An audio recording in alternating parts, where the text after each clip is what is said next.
प्रश्न 1। भाई के बुलाने पर घर लौटते समय लेखक के मन में किस बात का डर था? उत्तर। भाई के बुलाने पर घर लौटते समय लेखक डर गया था। उसे लगा कि उसके बड़े भाई झरबेरी से बेर तोड़ तोड़ कर खाने के लिए डांटेंगे और उसे खूब पीटेंगे। प्रश्न 2।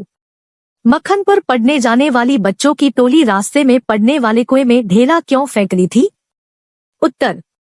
लेखक के गांव से मक्खनपुर जाने वाली राह में 36 फीट के करीब गहरा एक कच्चा कुआं था। उसमें एक सांप न जाने कैसे गिर गया था। मक्खनपुर पढ़ने जाने वाली बच्चों की टोली उस कुएं में इसलिए ढेले फेंकती थी ताकि सांप क्रुद्ध होकर फुफकारे और बच्चे उस फुफकार को सुन सके। प्रश्न 3। सांप ने फुसकार मारी या नहीं, ढेला उसे लगा या नहीं, यह बात अब तक स्मरण नहीं। यह कथन लेखक की किस मनोदशा को स्पष्ट करता है? उत्तर। यह कथन लेखक की बदहवास मनोदशा को स्पष्ट करता है। जैसे ही लेखक ने टोपी उतारकर कुएं में ढेला फेंका, उसकी जरूरी चिट्ठियां कुएं में जा गिरी। उन्हें कुएं में गिरता देखकर वह भौंचक्का रह गया। उसका ध्यान चिट्ठियों को बचाने में लग गया। वह यह देखना भूल गया कि सांप को ढेला लगा या नहीं और वह फुसकारा या नहीं। प्रश्न 4। किन कारणों से लेखक ने चिट्ठियों को कुएं से निकालने का निर्णय लिया? उत्तर। लेखक द्वारा चिट्ठियों को कुएं से निकालने के निम्नलिखित कारण हैं। लेखक को झूठ बोलना नहीं आता था। चिट्ठियों को डाकखाने में डालना लेखक अपनी जिम्मेदारी समझता था। लेखक को अपने भाई से रुई की तरह पिटाई होने का भय था। वह सांप को मारना बाएं हाथ का काम समझता था, जिससे चिट्ठियां उठाना उसे आसान लग रहा था। प्रश्न 5।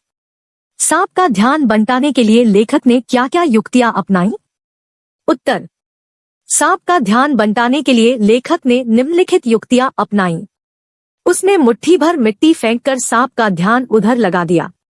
उसने अपने हाथ का प्रहार करने की बजाय उसकी तरफ डंडा बढ़ा दिया, जिससे सांप ने सारा विष डंडे पर उगल दिया। प्रश्न 6। कुएं में उतरकर चिट्ठियों को निकालने संबंधी साहसिक वर्णन को अपने शब्दों में लिखिए। उत्तर। कुएं में चिट्ठियां गिर जाने पर लेखक ने रोना धोना छोड़कर भयानक निर्णय लिया। उसने अपनी और अपने छोटे भाई की 5 धोतियों को एक दूसरे से बांधा। इसके एक छोर में डंडा बांधकर उसे कुएं में उतार दिया और दूसरे सिरे को कुएं की डेंग में बांधकर भाई को पकड़ा दिया। अब उन धोतियों के सहारे लेखक कुएं में उतर गया और कुएं के धरातल से 4-5 गज ऊपर लटक कर सांप को देखने लगा। सांप भी फन फैलाए लेखक की प्रतीक्षा कर रहा था। लेखक ने कुएं की दीवार में पैर जमाकर कुछ मिट्टी गिराई। इससे सांप का ध्यान बंट गया। वह मिट्टी पर मुंह मार बैठा। इस बीच लेखक ने डंडे से जब चिट्ठियां सरकाई तो सांप ने जोरदार प्रहार किया और अपनी शक्ति के प्रमाण स्वरूप डंडे पर 3-4 जगह विश्वमन कर दिया। इससे लेखक का साहस बढ़ा।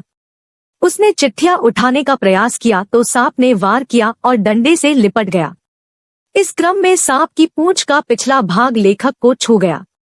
यह देख लेखक ने डंडे को पटक दिया और चिट्ठियां उठाकर धोती में बांध दिया, जिन्हें उसके भाई ने ऊपर खींच लिया।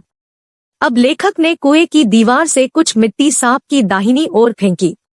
सांप उस पर झपटा। अब लेखक ने डंडा खींच लिया। लेखक ने मौका देखा और जैसे तैसे हाथों के सहारे सरककर 36 फुट गहरे कुएं से ऊपर आ गया। प्रश्न 7। इस पाठ को पढ़ने के बाद किन किन बालसुलभ शरारतों के विषय में पता चलता है? उत्तर। बालक प्रायः शरारती होते हैं। उन्हें छेड़छाड़ करने में आनंद मिलता है। यदि उनकी छेड़छाड़ से कोई हलचल होती हो तो वे उसमें बहुत मजा लेते हैं। सांप को व्यर्थ में ही फकारते देखकर वे बड़े खुश होते हैं। बालकों को प्रकृति के स्वच्छंद वातावरण में विहार करने में भी असीम आनंद मिलता है। वे झरबेरी के बेर तोड़ तोड़ कर खाते हैं तथा मन में आनंदित होते हैं।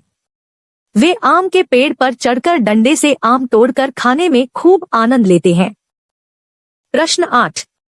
मनुष्य का अनुमान और भावी योजनाएं कभी कभी कितनी मिथ्या और उल्टी निकलती है, का आशय स्पष्ट कीजिए।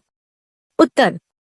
मनुष्य किसी कठिन काम को करने के लिए अपनी बुद्धि से योजनाएं तो बनाता है, किंतु समस्याओं का वास्तविक सामना होते ही ये योजनाएं धरी की धरी रह जाती है। तब उसे यथार्थ स्थिति को देखकर काम करना पड़ता है।